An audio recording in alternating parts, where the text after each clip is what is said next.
Salut tout le monde, c'est Antoine. Ce mardi 24 octobre, j'étais l'invité de BFM TV pour parler de la suite des différents dossiers qui concernaient la France Insoumise.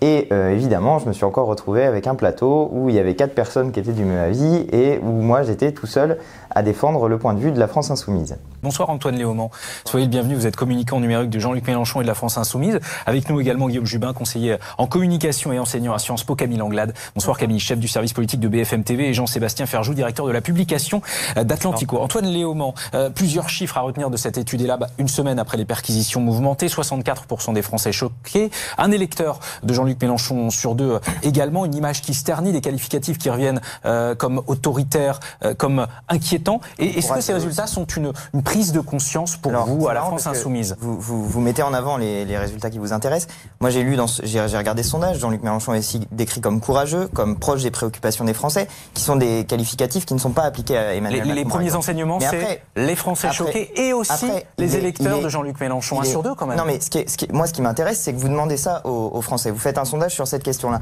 On pourrait poser la question aux Français de savoir s'ils sont choqués par le fait qu'il y a 17 perquisitions en même temps chez des opposants politiques. Pourquoi vous ne posez pas cette question-là? Ça serait intéressant de le savoir. S'ils étaient choqués par cela, je doute qu'ils le seraient par le comportement de Jean-Luc Mélenchon. Mais alors, posez-leur la question. Demandez aux Français s'ils sont choqués par les perquisitions. Ne vous irez pas.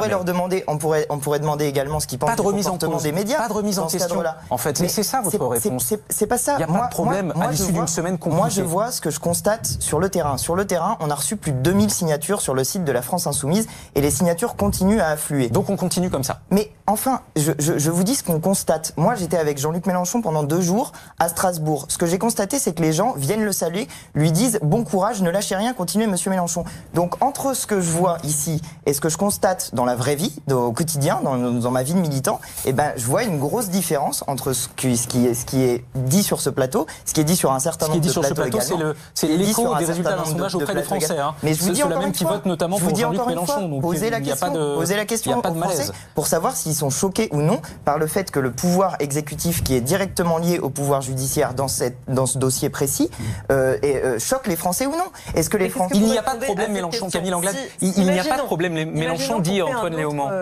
On fait un sondage. Mais faites-le, essayons. D'accord, on le fera peut-être, je ne sais pas pourquoi on va prendre l'engagement, mais qu'est-ce que vous répondez dans un premier temps à ce premier sondage et effectivement aux premiers enseignements? Je viens de vous répondre. Non, je constate 64% des Français choqués. Non, je constate qu'il y a une différence entre les résultats de ce sondage et ce que nous constatons, nous, à la France Insoumise. Vous déniez les... Bah oui. Je considère que quand il y a 2000 signatures en une semaine, alors que c'est autant que les 2 mois précédents, je considère qu'il y a un soutien des Français qui s'exprime par le moyen qu'ils ont de disponible. 2000 signatures sur 60 millions de Français, c'est pas forcément le... Mais en tout cas, on peut parler... Les enseignements, tout le monde s'exprime sur ce plateau. Quel parti ou quel mouvement, ces 2 dernières semaines, a gagné 2000 personnes qui l'ont rejoint? J'aimerais bien savoir. Les chiffres sont vérifiables. Bon, ça c'est une autre question. J'aimerais bien savoir. Camille Anglade, est-ce que l'image de Jean-Luc Mélenchon lui-même est-il abîmé à l'issue de cette séquence? C'est oui à travers les résultats de cette Oui, ce qui peut être inquiétant pour Jean-Luc Mélenchon et son parti aujourd'hui, c'est que justement chez ses électeurs, 1 sur 2 se dit choqué d'après ce sondage et notamment par le comportement bien sûr, mais ensuite quand on parle de la présidentialité de Jean-Luc Mélenchon. Et c'est ça le plus important parce que derrière présidentialité, il y a aussi capacité à rassembler en vue de prochaines élections. Et cela, ce trait d'image est abîmé et pour de bon puisque on le voit, il y a vraiment une cassure dans l'électorat de Jean-Luc Mélenchon et cette cassure, elle vient de quoi? D'un doute qui était déjà insinué dans une partie de son électorat au moment du premier tour de la présidentielle et qui aujourd'hui est confirmé. Donc cette cassure, elle apparaît et elle peut être définitive. C'est pour ça d'ailleurs, on va en reparler, qu'il va y avoir une riposte politique, une tentative de riposte politique dès la semaine prochaine. Mais pour l'instant, les dégâts sont considérables. Ce sondage en atteste. Il n'a d'autre choix que de changer. Non, Antoine Léaumont, il y a vraiment 2 personnes en face de vous qui n'ont pas encore parlé. Jean-Sébastien Ferjou, Jean-Luc Mélenchon n'a d'autre choix, si l'on en croit les enseignements de ce sondage, que de changer. De changer, je doute qu'il devienne une autre personne dans l'absolu. Alors que faire pour rebondir? Je pense qu'il a connu un épisode qui s'apparente à ce qu'a vécu Marine Le Pen avec son débat catastrophique de l'entre-deux tours. Et l'item sur la présidentialité le montre. Il n'y a que 20% des Français qui considèrent qu'il a les compétences ou les qualités pour être un président de la République. Parce que toutes les questions que vous soulevez, ce sont des très bonnes questions.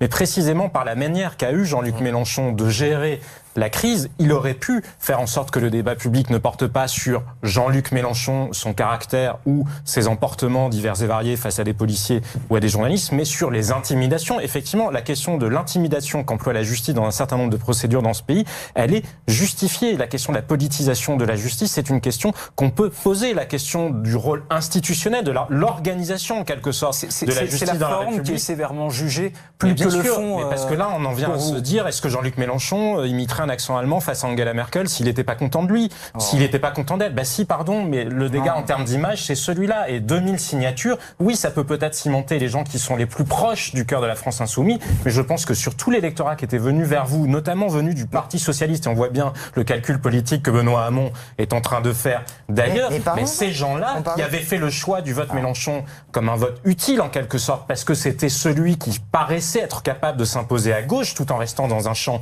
non pas populiste mais démocratique, je pense que ces gens-là, ils ont été profondément perturbés. Après, rien n'est jamais écrit définitivement, et l'exemple de Marine Le Pen montre que face à un relatif vide politique, vous pouvez continuer longtemps à vous maintenir à un certain degré dans les sondages. Sauf que être à 20 ou à 25 ou être à 51, c'est une toute autre histoire. Est-ce que vous redoutez d'une certaine manière les vases communicants, par exemple, entre Mélenchon et Hamon? Si je peux simplement donner un point, vous passez depuis tout à l'heure des images de ce que faisait Jean-Luc Mélenchon au Parlement européen à Strasbourg. Vous parliez de la capacité de Jean-Luc Mélenchon à rassembler. Il s'est exprimé devant la GUE-NGL, qui est le groupe de la gauche, disons, critique au Parlement européen.